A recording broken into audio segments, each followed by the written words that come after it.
Hello everyone, welcome back to my channel. আমি আজকে একটা আনবক্সিং ভিডিও নিয়ে তোমাদের কাছে চলে এসেছি।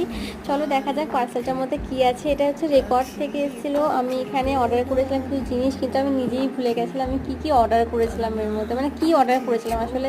এটা 1 মাস পর এসছে, আমি জানতাম না এটা আসবে। আমি আগের দিন ফোন করেছিলাম ওরা, তো আমি ছিলাম না তখন ঘরে, তাই আমি মানা করেছিলাম যে আমি নেবো না পার্সেলটা, আমি নেক্সট দিন নেবো পার্সেলটা। তো তাই আমি আজকে রিসিভ করেছি পার্সেলটা, এবং এর মধ্যে আমি পেয়েছিলাম করেই পেলাম একটা পেন, একটা চকলেট। এরপর পেয়েছিলাম হচ্ছে কয়েকটা কার্ড ছিল ওর মধ্যে রেকর্ডের, এখানে কি পাতার মতো একটা ছিল, জানি না এটা কী জিনিস, কী কাজে লাগবে জিনিসটা। এরপর আমি মেন অর্ডার করেছিলাম এখানে একটা ফাউন্ডেশন এবং একটা ফিক্সার। তো এই দুটো জিনিস আমি মেন অর্ডার করেছিলাম, কিন্তু এর সাথে আমি ফ্রি পেয়েছিলাম হচ্ছে রেকর্ডের একটা face wash, উপটান face wash, haldi উপটান। খুব সুন্দর ফেস ওয়াশটা। আর এত কিছু দেওয়ার জন্য রেকর্ডকে থ্যাংক ইউ। আর এত কিছু হয় না, কে কে পেয়েছে অবশ্যই আমাকে কমেন্ট করে জানাও। টাটা।